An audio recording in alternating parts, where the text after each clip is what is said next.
Greetings, all.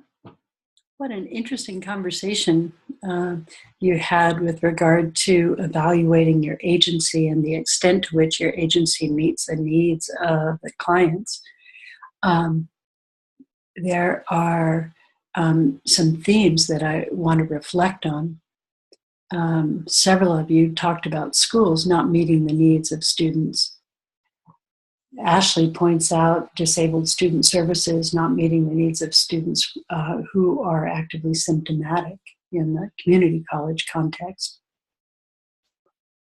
Some of you talked about schools putting their own convenience over students' needs. As Nicole says, I feel that the principal had other intentions when I met with him because he offered her behavior services, but only if I kept her in the class. I was very, very mad and felt it was for funding sake. As Jamie points out, I think they just want to do things the way they've always done them and don't give much consideration to changing their policies to better serve marginalized clients. With regard to her agency, Angie points out, I feel that company is more interested in the money than really serving the needs of the boys. Several of you talked about agencies being bogged down in bureaucracy. As Tasha says, initiating a change in policy can be a lengthy process. And if it is a policy that has been in place for a long time, it can be hard to garner support as people often fear and resist change. And I think you will find that to be universally true. And in this case, Tasha points out this is the agency prioritizing its needs over those of its clients. You also discussed the necessity of collaborative effort to meet needs of clients. As Amber says, in order for the children to thrive and be successful, must be a collaborative effort of social workers, caretakers, and educators. If one of these elements in the system fails, then we fail the child.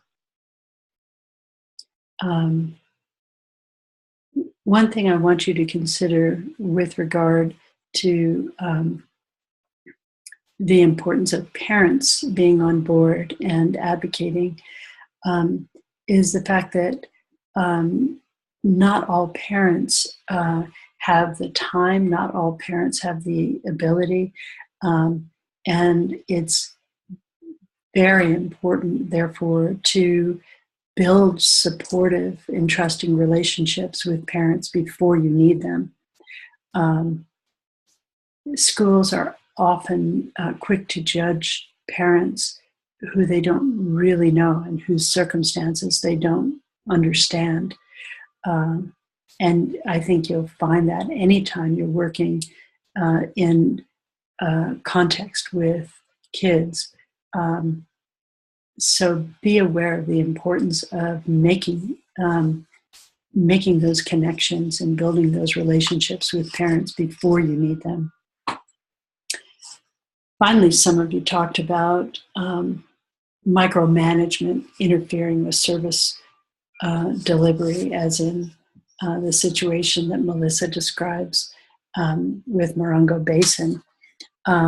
So all of these challenges are very real, and it's wonderful that you have shared them with each other, because it will give you each a sneak preview into situations that you might find yourselves in the future.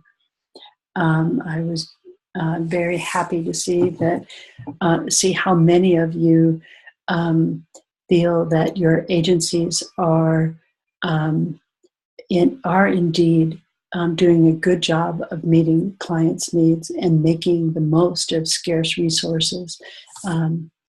That's very good news. So thank you for yet another wonderful conversation.